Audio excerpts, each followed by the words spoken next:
to the Get Your Shift Together Men's Podcast with your host, Dr. MyRon Edmonds.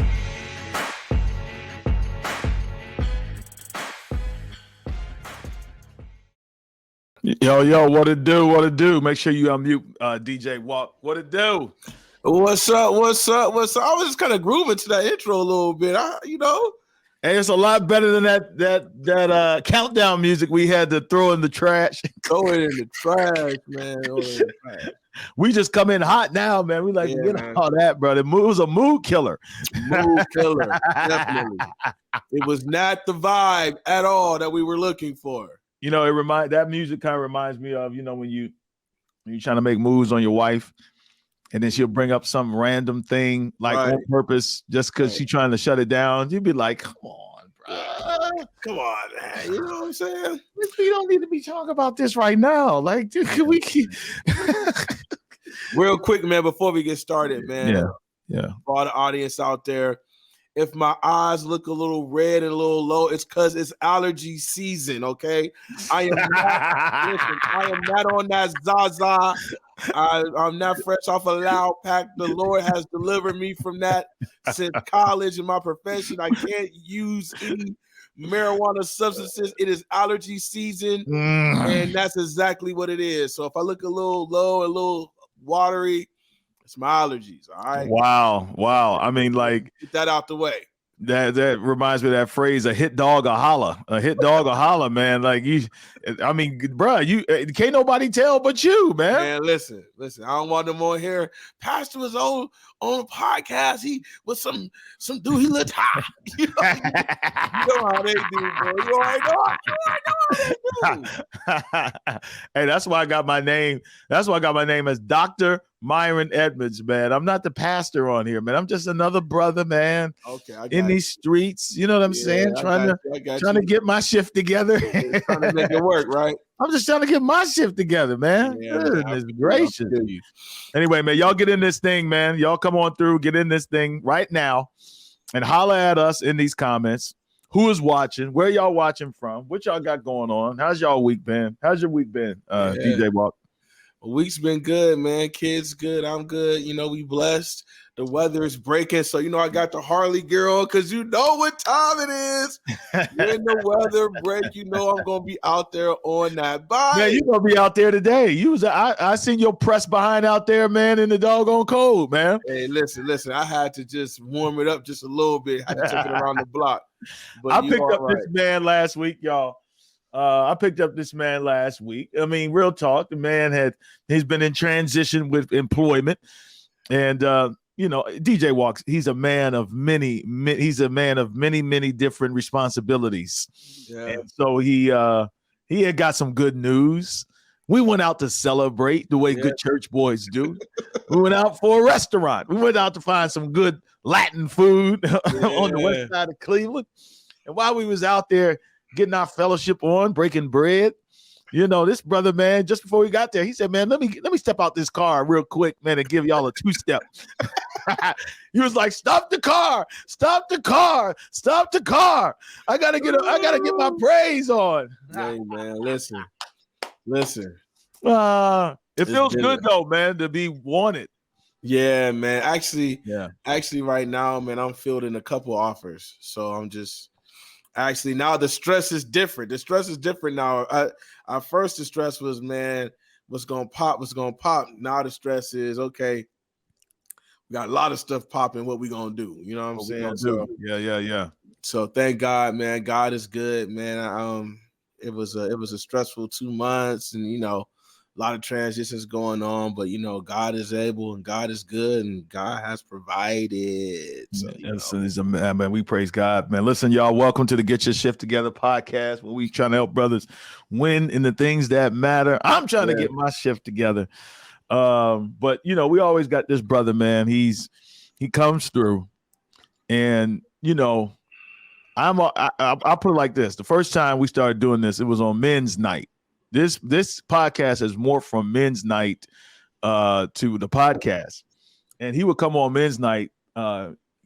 He would just be saying some things that I didn't agree with. And the more he spoke, the more I started to agree with the things that he was saying. And he is on a roll right now. He's on a streak. Yeah, he is on a streak. He's been very consistent lately, saying things that I've agreed with because he has stayed out of certain topics. Now, once he deviates to these other topics, then that's when he gets into trouble. But by and large, he knows how to handle himself very well when he comes on this podcast and show respect. We already know that he's a business mogul. He's a media mogul. We know what he's doing in the DC area, and he's got syndicates that are and deals that are being made. He tells us all these things on social media. But what he's not going to do is he's not going to come on my podcast with poor lighting and poor camera when he's running all of his stuff in 4K. He's got the latest Shure mics and everything else. And so, man, a few minutes before he got on here, I just think everybody should know this because he's always trying to check somebody on social media. Well, I want y'all to know I checked this man for having the darkest camera view that I've ever seen before. I mean, his sound was horrible, but I got him straight. And now I'd like to introduce James Lewis, Lance J, Paragon 7 Studios. Welcome, my brother. Welcome. Well, in my defense, I'm covering the NCAA tournament for BW3, which is one of my sponsors. So all of my equipment is at BW3, where I'm about to set up right after this. So shout out to BW3. If you're watching the tournament games and you want to get yourself some lemon pepper wings, come down to BW3 wherever you are. It's a national chain. I just made about $500 making that plug right there. But anyway, you see how he took my insult. You see how he took my insult and turned it to his own praise and glory. One thing I will say about Lance J, real quick. Lance J will get a money cap off for you. so I tried to make fun of him last week, like, hey, make it. And he flipped that thing on you too. Yeah. Every time I put this mic to my mouth, I made like $500. I've been at Gumbo with you, DJ Walk. I know you weren't spinning them records for free, man. You was out there crushing it at Gumbo. Me, you, and Alan Bozeman. So I know how great of a DJ you are, and how because this is the Get Your Shift Together podcast. But I know Walk can play it dirty, Walk can play it clean. It's just I'm glad that MyRon has all of us working together for the Lord and doing something positive and putting some positive energy so that we're not out in the streets engaging in various levels of chicanery. I want to briefly talk because I'm really excited about the topic today. I want to briefly talk. Today is the NCAA tournament first day, and I'm going to be covering it. So it's I've been looking forward to that. It's very interesting, and you guys are in my age group. We grew up on the UNLVs. Yeah. Georgetown. The NCAA tournament meant so much more to us. We grew up with Grant Hill, Bobby Lee, Laettner. We grew up with Maryland was good when they had a fan, Juan Dixon. You know what I'm saying? Joe Smith. Yeah. I remember Laettner. I remember going to the Worthington Summer League in Columbus, Ohio, as I grew up as a kid, and Jim Jackson showing up. Jim Jackson was like God in Columbus, Ohio. I remember him showing up in an AMG 7 Series BMW back in the day, and I remember. I was like 12, 13. I was like, is Jim Jackson supposed to be driving that car? Like, he's still in college. So it's just funny that now I can only name like 4 or 5 people that play in the NCAA. And it's actually my job to know who's playing in the NCAA. I know that Gonzaga has this kid, Chet Holmgren, who's like 7'1", but he weighs 110 pounds. You got the kid that has a Latin American background that plays for Duke. That's really good. He's going to be a top pick. You got this bruiser from Kentucky that's from Africa, and he's putting up like 17 and 17 a game.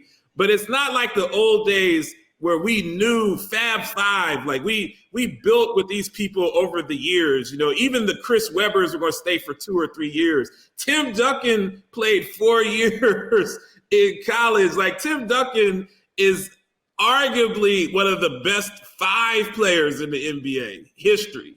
Definitely one of the 10 best players in NBA history. So Tim Duncan wouldn't even play in college these days. He'd play AAU at some prep school, or he'd go to Australia, and then he'd come back and, he'd sign a $100 million deal. Facts. So it's just interesting to me as we've grown. I remember Duke beating UNLV, the undefeated UNLV team with Larry Johnson. And I remember Myron crying because I love Larry Johnson and Stacey Augmon and Anderson Hunt and those guys. Like, I love those guys. I had a poster of Larry Johnson in my room growing up. So it's just interesting to me to see how the game has changed.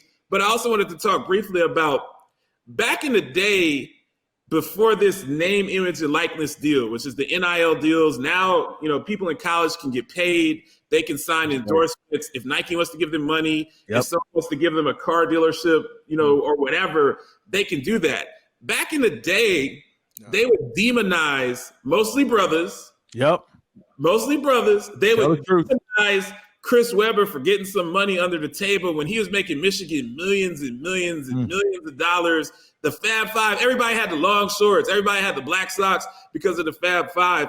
And so I just think I'm very intrigued and interested in your thoughts of how the game has changed and how this name, image, and likeness. Now these young men, mostly African Americans, because they never had NCAA rules for tennis, right? Where the brothers don't play. They never had NCAA rules for golf, where the brothers don't play, but they darn sure made sure that they had these rules and stipulations for basketball and football, where the brothers played, even downtrodden individuals who aren't brothers but just come from communities where they can be exploited.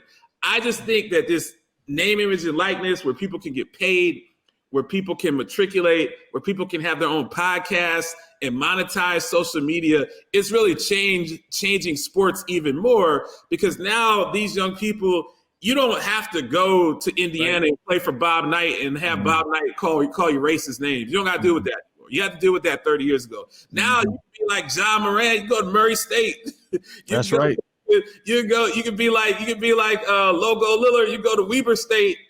And you can go to a small school now and still get that bag. And you're starting to see athletes sign endorsement deals out of high school, making $2-3 million. So even if they don't make it to the NBA, they've set themselves up financially from a compound interest standpoint, because that's what I really do for a living. Before I start talking sports and talking healthcare, if you can get these guys $500,000, $1 million, instead of being in debt like the three of us were. I didn't pay my college loans off until I was 39. It really changes the paradigm, and it just changes athletics. It changes generational wealth. So I just find it very intriguing what's going on in the field of sports and how it's changed so much since me and you, Myron, were at Pine Forge watching Jerry Stackhouse, play against the 40 Minutes of Hell with Nolan Richardson in Arkansas, Todd Day, Harold Knight, all of those guys. Yeah. It's just changed so much since then. And I think some of the changes is really, really good. Yeah, that's interesting. I didn't think that's where you were going at first. I'd say from a fan's perspective, I think a lot of people, when they watch sports, and we're going to end up talking about this again as we get into other subject matter, I think there's, most of the time when we're talking as fans, right? We're not thinking as human beings, as business people, things of that nature. So I'll say, as a fan, I don't even watch March Madness anymore. I'm telling you, man, when we were in high school, March Madness was to me, it was everything. It was everything, bro. And especially as a Big East kid, right. I'm here rooting for Georgetown, and then eventually the ACC, man, you supporting, Maryland. Down there. And then, of course, every black person rooted against Duke. It was just like Family Feud, bro. You watch Family Feud, you got the Jenkins on there versus the Polinsky. You thought Grant Hill was Uncle Tom for playing. Yeah, man. It was so from a fan's perspective, man, I miss good college basketball talent. I used to root who's going to be the player of the year this year. You know what I'm saying? We used to follow these cats from Street Smiths. You remember that magazine, Street Smiths, man? There was no Overtime Elite or no highlight reels on social media. You had to follow these kids' career from high school, and you got to see them play. But I'm saying from a business man, from that perspective, I'm loving it because they honestly, in my opinion, have been exploiting these players for many years. So, man, kudos to all these cats, man, that's doing it. And in the pro level too. They kind of, are allowing these guys to do more, and guys have more of a platform to make money. Yeah. What you think, Jay?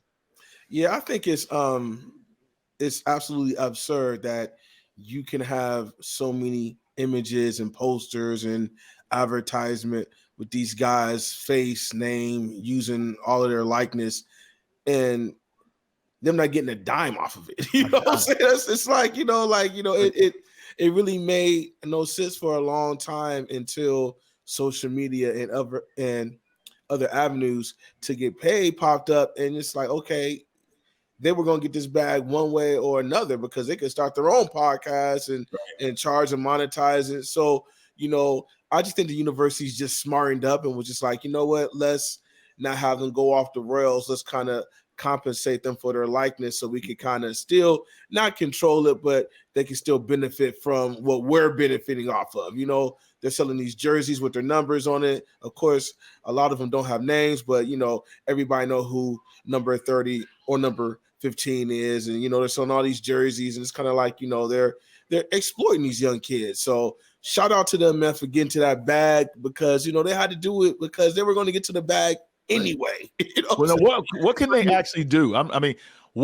So I got two questions for you, Lance J.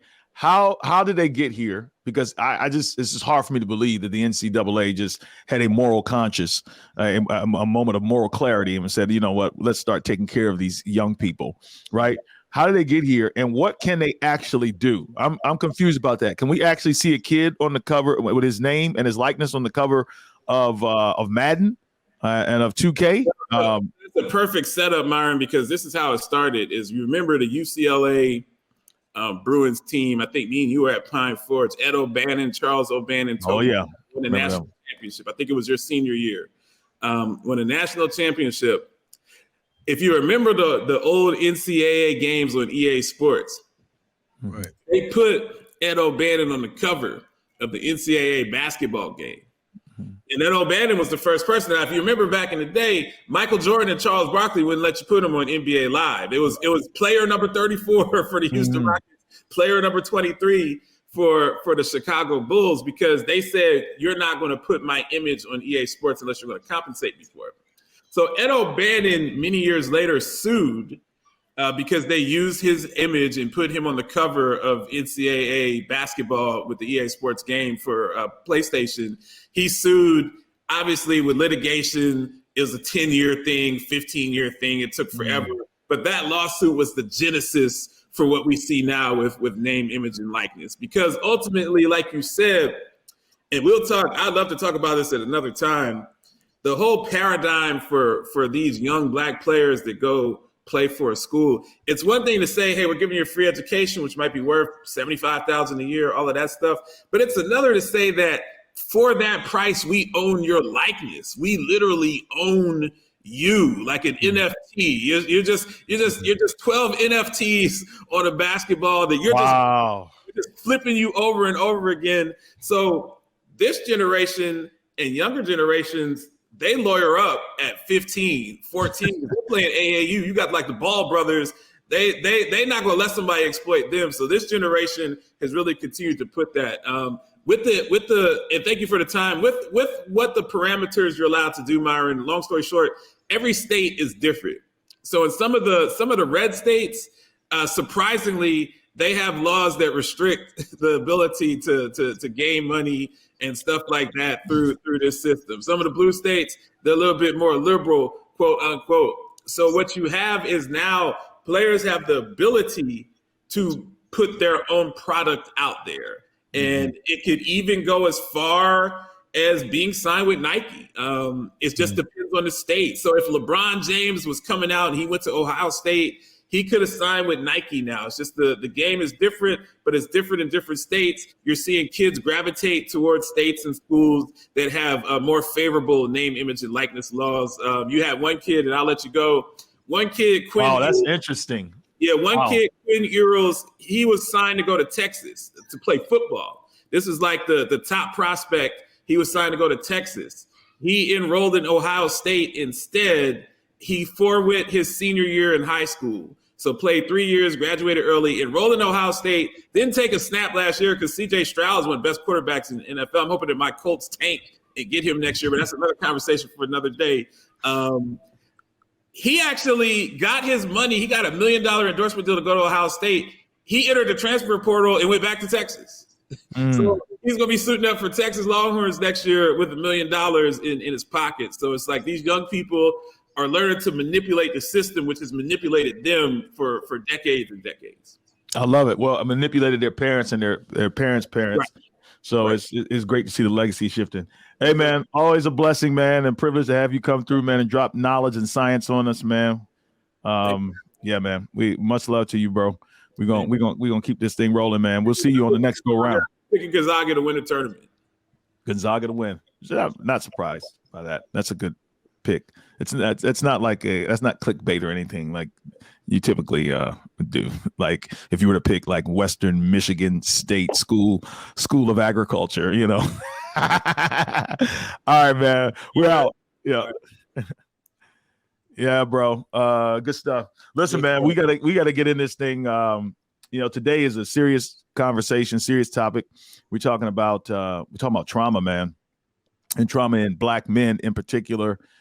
Dealing with grief, dealing with loss. It's funny, people wonder why we talk about sports. Well, sport is just universal language for men, but there's so many nuances with sport. And, today, both you and I, man, when I saw this podcast, I watched the Pivot podcast. Shout out to the Pivot podcast.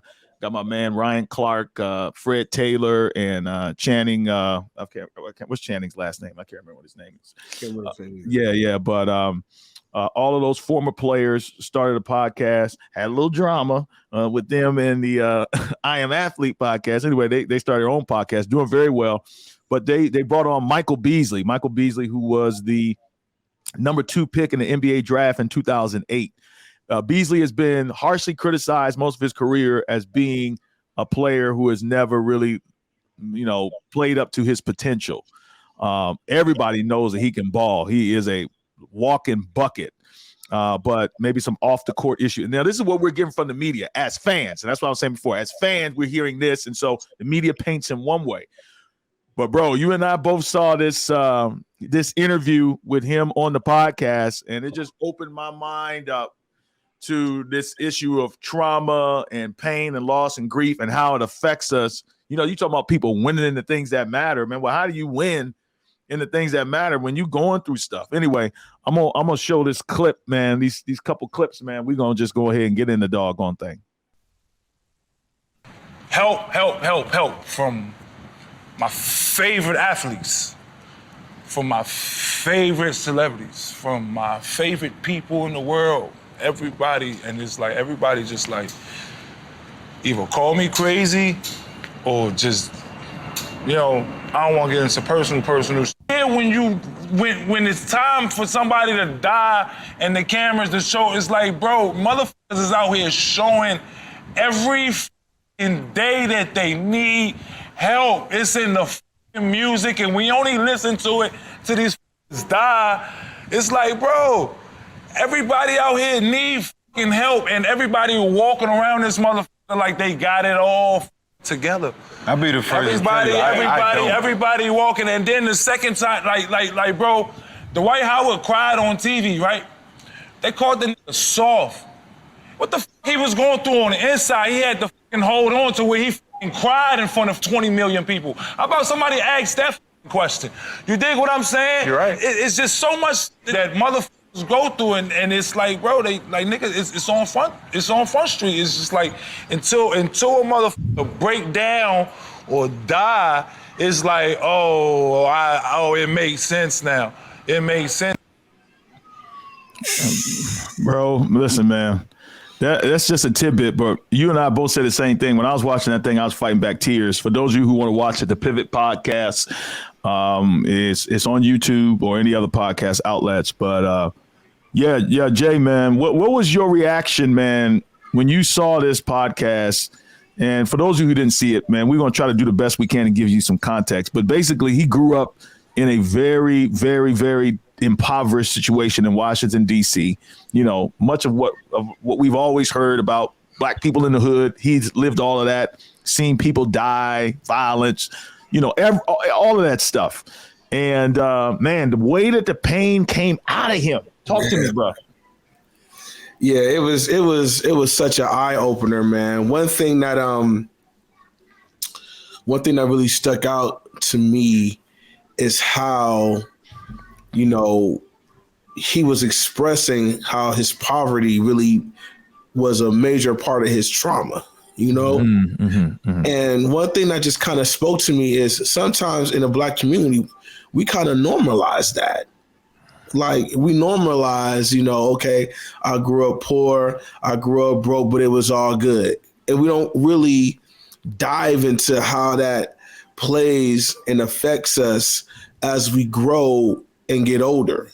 You know, I think that living in an impoverished environment where, you know, you got to constantly watch your back, or you got to constantly have your head on a swivel, or you don't know where your next meal is coming from or your next check is coming from, that really plays a major part on your anxiety and on your mental health, you know. But I mean, not to say it again, it's been times where like we kind of normalize it. Sometimes we wear it as a badge. Sometimes we wear it as a badge.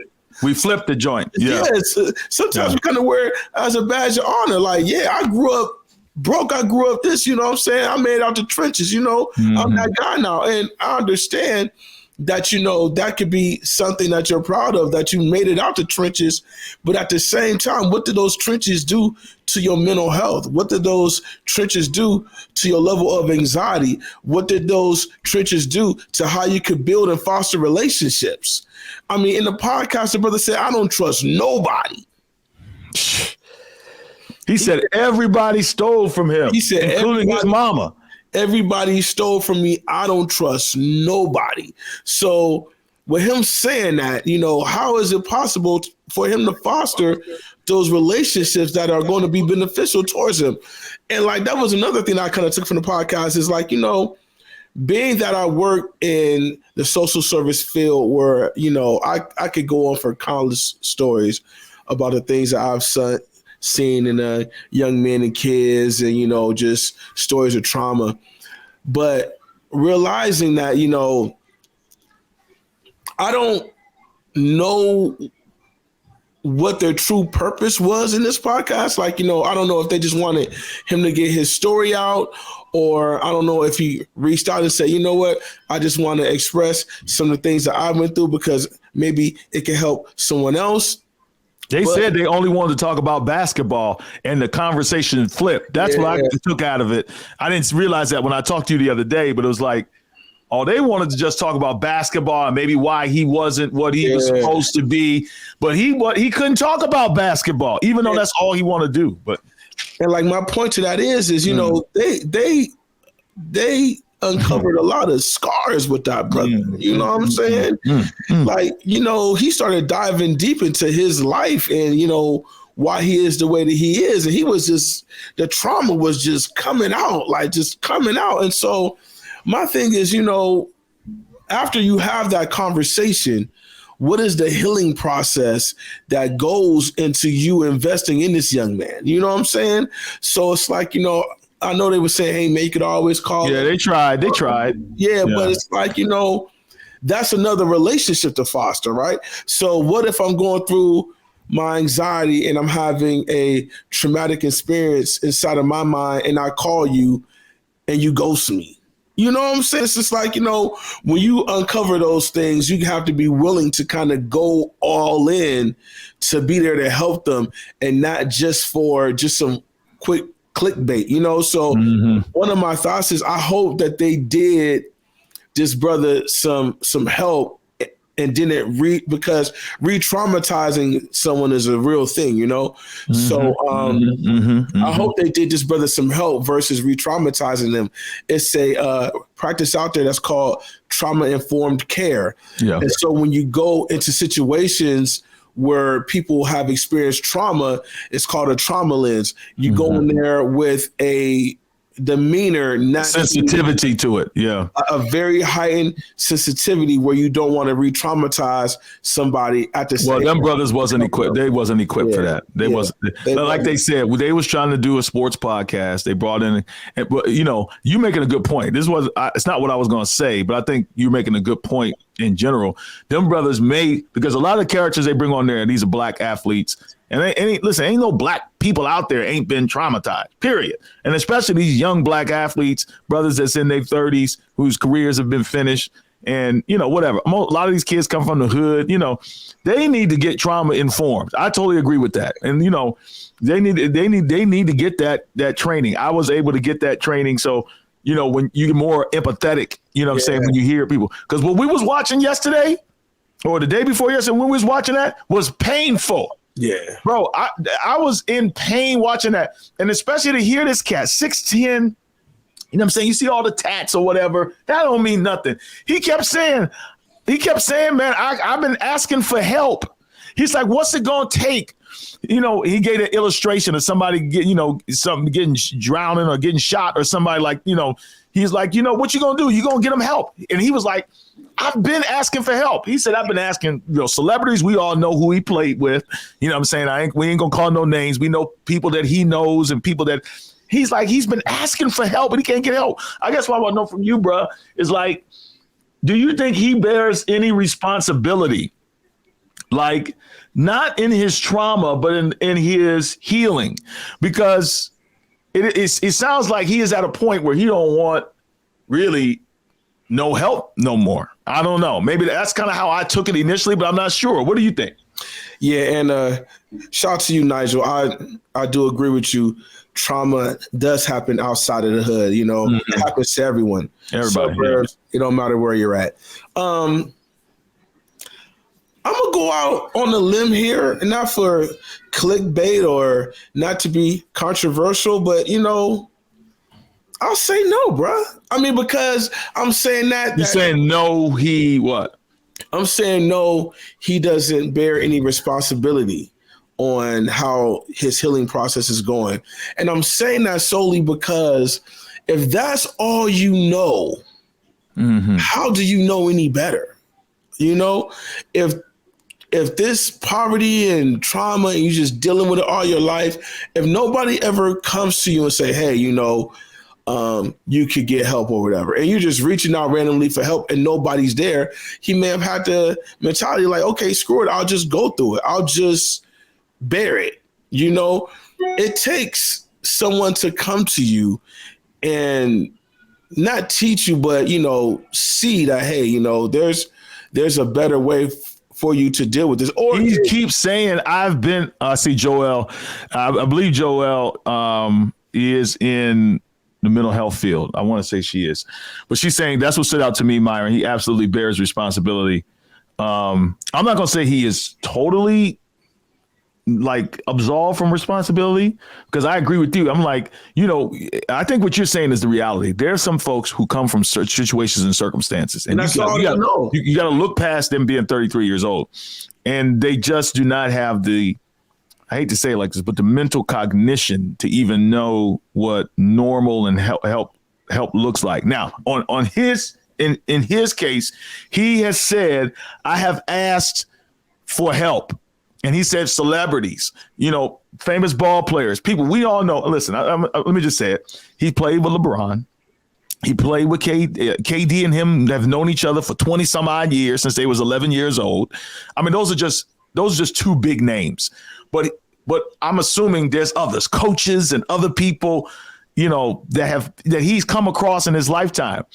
But it sounds like he has built up such a distrust. I'm just trying to figure out, how do you ask all these people for help, right? Now, I'm not trying to, let's just have an open conversation.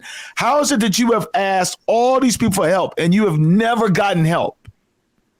I'm just wondering, is that a possibility? I mean, so again, if you're reaching out for help and everybody's ghosting you, nobody's really being very active and trying to help you heal, you could just have that hardened mentality, have that hardened heart that, screw it. I'm asking for help. I'm asking for help. Nobody's really helping me. We don't know how deep those conversations went. But if somebody's asking me for help and if I can't help them in the area, I'm going to point them in a direction that they could get the help that they need. Who knows if that happened? Just like I keep on saying, this brother is just dealing with this trauma and he's bearing on his pain. He is probably struggling with knowing how to honestly get the help that he needs. He said that. He literally said, he said he didn't know how to do something. Let me go here real quick. But go ahead. I do agree with Joel on, it's kind of hard to believe that, because if you're in that NBA system, right, not only do they have trainers and other athletes, they do have some mental health counseling in that as well. So this story is just, they have access to it. At least. Access to it, so. But it can affect your livelihood though. And I think that's what he was saying. I think what he was saying was, and I'm glad you brought that up. I think what I heard him say was, because all he kept saying is, I just want to play basketball. I just want to play basketball, right? So he gets a mechanism probably. It's probably that, his sense of identity, right? His safety space. I just want to play basketball. And they taken that from me, is what he said. They took that from me, meaning, I guess what he's saying is like, they no longer look at me as a basketball player. They look at me as a problem, right? And so he says he's asked for help. Now, we all know in professional sports, they give lip service to this idea they want everybody to be healthy, and now it's popular to talk about mental health. We see Kevin Love, we see all these people but they also are giving a black eye to guys who do have issues. You hear them talking about AB. You hear people talking about Kanye and this shade being thrown. And that's what he brought out. He was just like, I don't play in a sport, in so many words, what he said. I don't play in a sport where people are kind to people that ask for help. If I ask for help, like his mother died and then his cousin died, and he was trying to deal with grief, and then they painted him in the media. And I remember there's something about his shorts. He didn't have his shorts at the game. And it's like, oh, here he goes again. And all the talking heads, he's got a problem. This guy, he's a wasted talent. And he's like, man, the media will paint a picture of a brother. And they do this to brothers all the time, man. They'll tear them down, man, when they're just being human. And it's not right. And I'm saying we as black men, I feel like, and black people in general, but this is about men, we always got to perform. We always got to perform, man. And don't nobody understand, you know what I'm saying? There's not a lot of safe spaces. What I'm saying is, it's not a lot of safe spaces for black men to be like, I need some freaking help. Period. No matter where you go, with sports, church, you go to church. And if somebody stands up and says they need help, the people go look at them funny.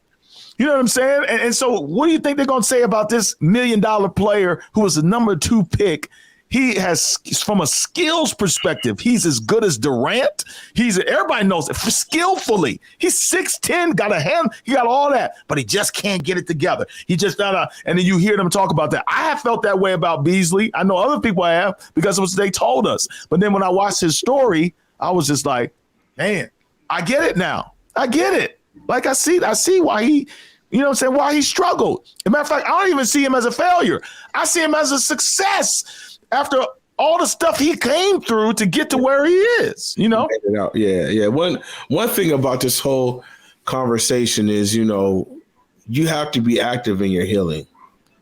You have to be active in your healing. One reason why Kevin Love is getting all this love now, in the mental health field is, he's been very active in his mental health healing, and so for us brothers, we got to understand, or we have to come up with a plan on how we are going to deal with traumatic experiences, pain, and healing.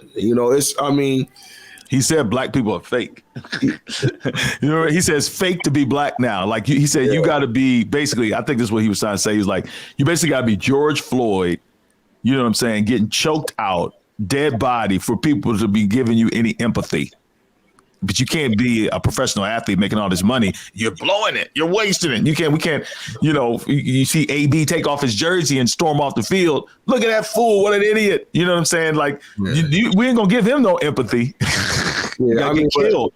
At the same time, and we don't know the level of anxiety that brother has. When that story came out, he said the coach was just like, as soon as you get home, we're going to cut you or something like that. And so, who knows how that played on his psyche, who knows how that played on his anxiety. Like he was just like, probably freaking out like, okay, I'm done right now. Just being able to process those thoughts and emotions and feelings when they come up, it's important. And that takes counseling, that takes training, that takes actively learning how to use those coping mechanisms that they don't affect other areas of your life. Mm-hmm. And especially, another thing about this being black or being a black male, first of all, I give the brother a lot of props, man, for being vulnerable the way he was.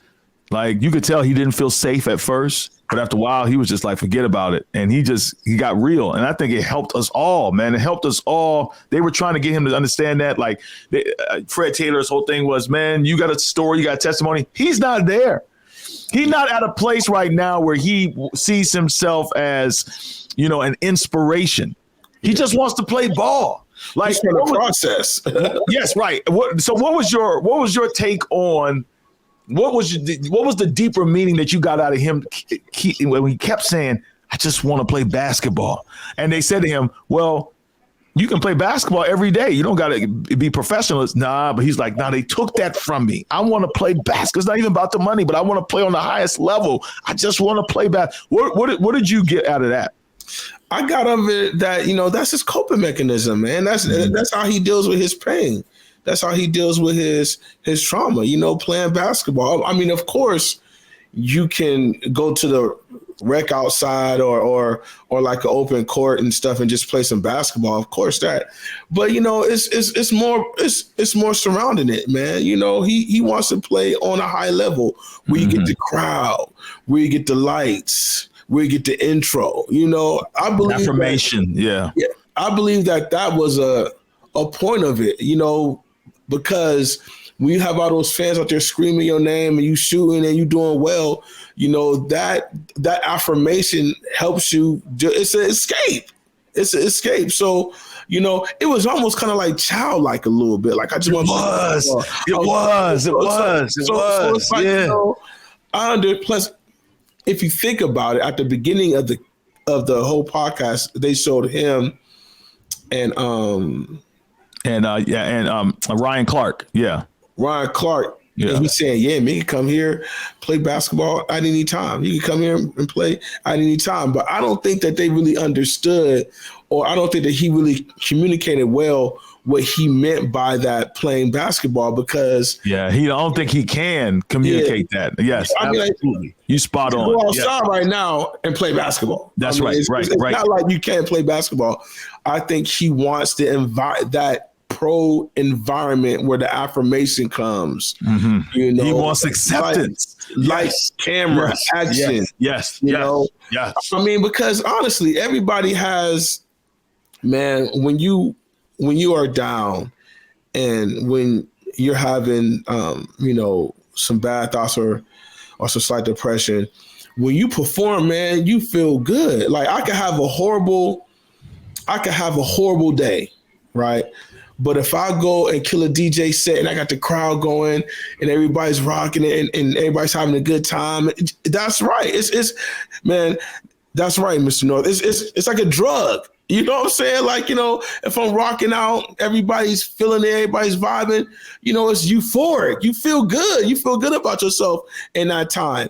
But then when all the lights cut off and come down and when everybody leaves, then that's when you start dealing with those issues. The depression doesn't leave, the trauma doesn't leave. It's just masked by how you're performing and how you're feeling in that moment. You know what I'm saying? And so, it's it's like drugs. He wants to get back to that feeling. He wants that euphoria. I agree with that. This is what I think. When he's saying, I just want to play basketball. my interpretation is I think he is suffering from grief. I think he's suffering from grief. You know, he talked about his mom dying. He talked about all the death that he's experienced. So when you grow up like that and you getting evicted, you know what I'm saying? And you see, like he said, sitting on the lawn doing his homework, you know what I'm saying, with his living room furniture. What I'm saying is we talk about trauma, but I want to specifically suggest that I think a lot of black people, young black men, people in general, but in this case, they're dealing with the trauma of grief, right? Right. I think the brother has lost a lot. And basketball is just another thing that is taken from him, man. Yeah. And so now I'm saying the only thing that he had left, and to your point, right, that gave him a sense of belonging, because we know what a locker room will do. We know what the adulation of the crowd will do. It's not just, I'm not disagreeing with Jason's point. But yes, it's a drug, but I think he misses the fellowship, the community, the acceptance that he is one of the guys. You don't get that on street ball. You don't get that playing at the rec. But does he really? But does he really though? Because he was reaching out to, and maybe he felt that belongingness, but he was reaching out to guys and guys wasn't reaching back out to him. That's true, but I'm saying that's the thing with trauma. I mean, even just because you can grieve it, even though you ain't really have it like you wanted to have it. I mean, he's so used to taking this. I mean, his mom didn't give him the full weight of love that he felt like he needed. He took what he got. She stole from him, but he still wept when she died. Like, I mean, you know what I'm saying? It's complicated, but when you 6'10" and you don't know nothing else in life. Like what I'm saying, yeah. So I'm saying people in any career, if they've been working at the post office their whole life and they get fired, they're gonna be like, you know what? Hey, all I want to do is work at the post office. I just want my job back. It's part of my life. It's part of my life. Yeah. Part of my life. Part of my life, man. I just really want, this conversation to, just really go. Notice that, we have to get help, man, with this trauma. If you're experiencing trauma and grief, just don't normalize it.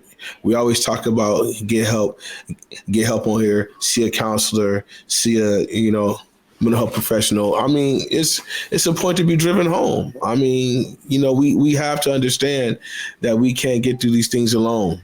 That it takes work to process trauma and mental health, because if you don't, it'll spill off into other areas of your life, your family, your work. It's a growing monster that, you have to get some help to tame that thing, man, and bring things back together. Definitely. Yeah. And The Body Keeps Score, man. There's a book out called The Body Keeps Score. It's been out for a little while. A lot of the social mental health services folks, they love this book because the research just talks about how our bodies, man, remember trauma. And eventually it can affect your health, man. It can affect your brain is rewired when that stuff happens. Acute trauma, chronic trauma, complex trauma, all this stuff, man, that, changes who you are as a person. And so you're saying go get help. I love that. Because that's one of the things we push. I'm gonna on the flip side, what I'll say is like, as a community, man, we need to get not only trauma informed, but we just need to be empathetic to stuff that we know. You know what I'm saying? When somebody's in pain, we always wait for somebody to reach out. Well, I didn't know he was. Come on, man. Start looking at signs. This man been in this house. He don't want to leave his house. Yeah. Why? Ask people questions. Check on people. Check on these men, especially because men are ignored, because we are expected to be tough and to be in control and to be powerful and to carry pressure. But me and Jay both can tell you, I don't know, I've been in positions where I felt like, even though I have friends, I still feel like I ain't have nobody. Yeah. You know what I mean? You know what I'm saying? Because that's what happens to you when you're going through something. It's not that you don't have people. It's just that your brain tells you, don't nobody understand what you're going through right now. And sometimes you don't want to tell somebody going to help you. Help me. Like, come help me. Like, you know what I'm saying? Yeah. And sometimes you don't want to tell people what you're going through, man, because it could, you can view it as it being a little shameful. Yeah, absolutely. For sure. So it's like, I don't want to tell nobody. Like, I want to, just deal with it on my own.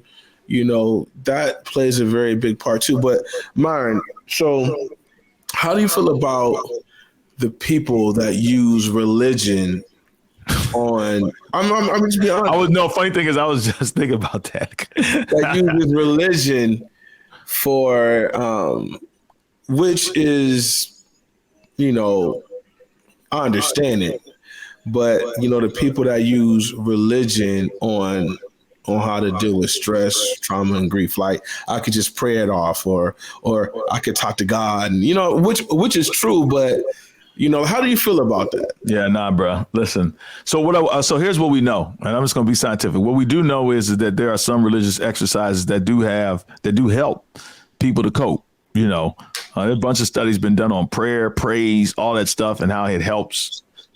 Counting your blessings. These things actually do help to rewire the brain and stuff like that. But that ain't it. Some of y'all been doing that your whole lives, and you're still messed up. You better go get some help, man. It's funny, man, how people try to spiritualize. I think this is what you're saying. They try to spiritualize not getting help because they just gonna go to the Lord. But it's funny to me. They'll sit down and they'll listen to a preacher and feel like God anointed the preacher to preach to them. But they don't think that God would anoint somebody to minister to you one-on-one, that God would anoint somebody to be able to help you to identify areas of brokenness and trauma and pain and how to get through it.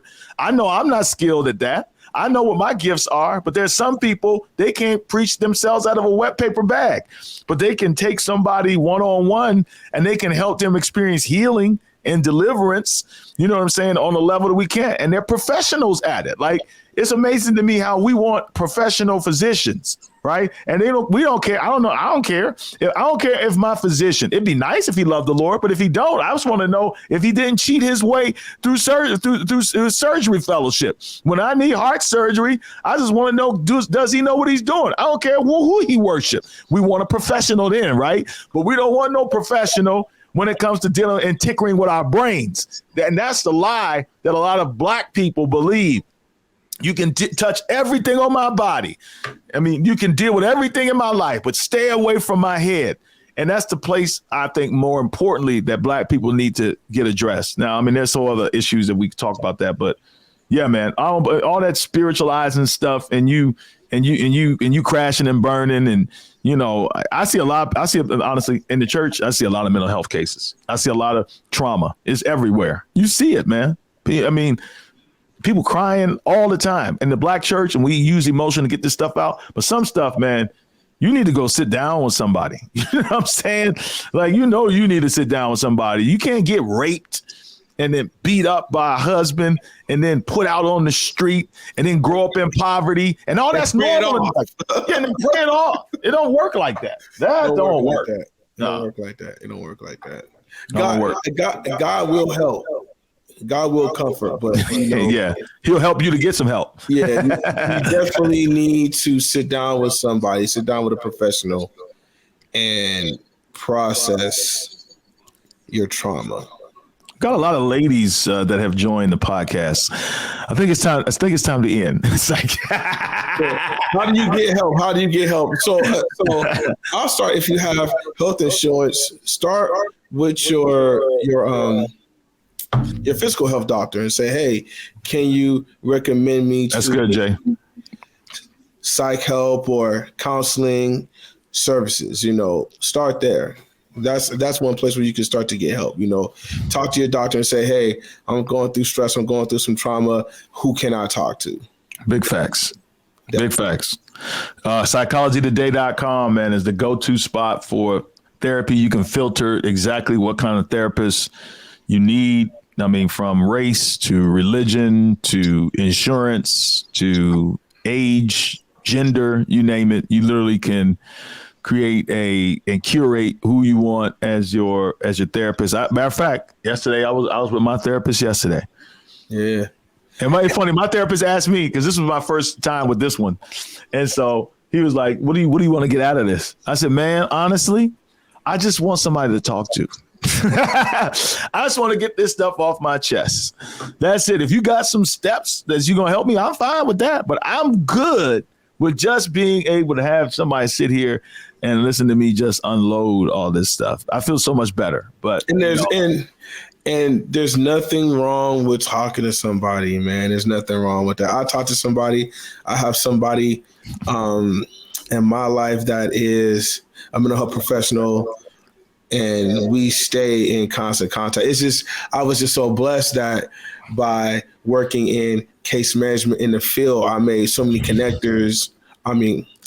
connections with doctors and psychiatrists that, I really held on to one, and we had a bond, and, we talk all the time. I go to sit on her couch sometimes, we talk. So, there's nothing wrong with that, man. Go out and get some help. There's nothing wrong with that. It's been, I think, probably 2-3 weeks we've been pushing this, and I don't know why we're going in this direction. I think that somebody really needs to hear this, but yeah, you're right. Go get some help, man. We've been saying these the past 3 weeks. Somebody wants to know, what if you don't have insurance? Then you just pay out of pocket. And honestly, a lot of therapists have a sliding scale just based on that. So if you don't have insurance, typically what you're going to find is somewhere between $75 to $80 an hour. And don't even get me started, brothers, about, whether you can afford that. I'm going to tell you right now, I know y'all buy J's. I know you buy Yeezys. I know you buy stuff for your car. I know you buy video games. I know you buy stuff. I know you spend too much money on food. Like, I know you eat out a lot. You mean to tell me you can't go out, and sit down with somebody for 1 hour, every 2 weeks, once a month, every week if need be, just to, get you to be the best version of yourself you can be. Listen, you can do that. You could do that. You could do that. Look at some community providers as well. There's some absolutely all kind of resources. Yes, there's a lot of resources. There's not a reason why you can't go talk to somebody and get help. Money should not be the reason. It should not be the reason. Not now. Listen, y'all. Great conversation. I want to encourage you, if you want to, there may be another way y'all can get some help, brothers. You need to come to the Men's Breakthrough Conference. We talk about this stuff at the Men's Breakthrough Conference. Me and Jay are going to be in the DMV on April 1 through 3. So if you watch this podcast after April 1 through 3, you missed it. But I want to encourage you, my brother, register right now. Registration ends, Jay, on March the 25th. That's next Friday, I believe. So, fellas, don't miss this conference. It's going to be hot. We announced the speakers a few days ago, but it ain't even about the speakers. It ain't going to be that type of conference that's totally dependent on speakers. It's going to be totally dependent on the community. The brothers is going to be in there. The energy is going to be right. The safety of the space is going to be there because we cultivated that. That's our intention, for you to come there and feel free. So listen, my brother, you need this. If your wife tripping on you, tell her to pay for it. Say, listen, pay my registration so I can go on this thing and get away from you. Done had your girls' weekend. I need to get. It's going to help us. It's going to help us. It's going to help us. Big fact. Listen, man, we up out of this piece. Holla.